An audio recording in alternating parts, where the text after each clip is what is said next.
30 करोड़ अफराद की जिंदगी दरियाए नील पर मुनहसर है और मिस्र में 95% आबादी इसी दरिया के किनारे आबाद है। पिछले महीने इथियोपिया ने इस दरिया के पानी का जखीरा करना शुरू किया। ये जखीरा $5 अरब की लागत से बनने वाले ऐसे डैम मंसूबे का हिस्सा है जो 65 लाख अफराद को बिजली फराहम करके गुर्बत के अंधेरों से निकलने में मदद देगा। लेकिन मिस्र, जो दरिया की निचली तरफ वाक़े है, इसके नज़दीक पानी की सतह में कमी उसके वजूद के लिए ख़तरा हो सकती है। मिस्र में अफ्रीका के सहराई खित्ते से आने वाले 1 लाख महाजिर आबाद हैं।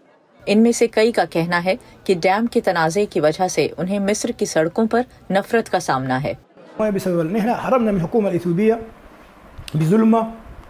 हम इथियोपिया की हुकूमत और उनकी नाइंसाफ़ी से भागकर यहाँ आए हैं, लेकिन यहाँ हम तकलीफ में हैं क्योंकि हम इथियोपिया से हैं।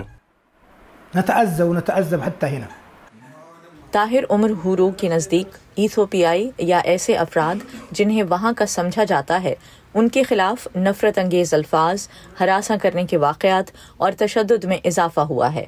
महाजिरीन की हिमायत करने वाले कहते हैं कि नस्ली तासुब में इजाफे ने आसान तरीन चीज़ें भी मुश्किल बना दी हैं।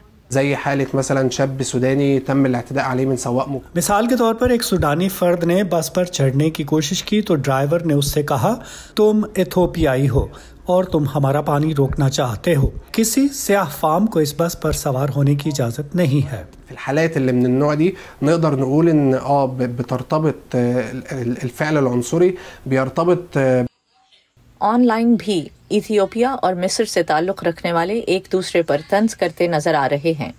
टिकटॉक इस्तेमाल करने वाले इथियोपियाई अफराद कहते हैं कि मिस्र दरियाए नील से मुकम्मल तौर पर कट जाएगा। मिस्री अफराद इसके जवाब में अपने मुल्क की अस्करी सलाहियत का जिक्र करते हैं। मकामी अफराद के मुताबिक ये ऑनलाइन झगड़े हकीकी ज़िंदगी में भी तनाव बढ़ा रहे हैं। इन वीडियो से लोगों में गुस्सा भड़कता है।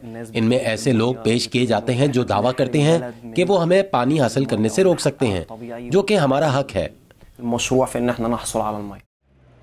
मिस्र पर तनकीद करने वालों के मुताबिक वो एक अरसे से अपने हमसायों को दबाने और दरियाए नील पर कंट्रोल कायम रखने के लिए अपनी ताकत इस्तेमाल कर रहा है, जबकि इथियोपिया पर तनकीद करने वाले कहते हैं कि डैम के बारे में एक कानूनी मुआहदे के बगैर वो अपने ही हमसायों को तबाह करने और बैनुल अक़वामी कानून की खिलाफ वर्जी का मुर्तकिब हो सकता है। मिस्र, सूडान और इथियोपिया अब तक एक मुआहदे के लिए बातचीत कर रहे हैं, लेकिन पानी के ज़ख़ीरे में आहिस्ता आहिस्ता इजाफा हो रहा है। मिस्र में रहने वाले महाजिरीन कहते हैं कि उनके खिलाफ वहाँ पनपने वाला गुस्सा गलत है। वो कहते हैं कि अगर मिस्र प्यासा रह गया तो उनकी प्यास भी नहीं बुझेगी। हमादा अल रसाम के साथ नुखबत मलिक, वॉइस ऑफ अमेरिका।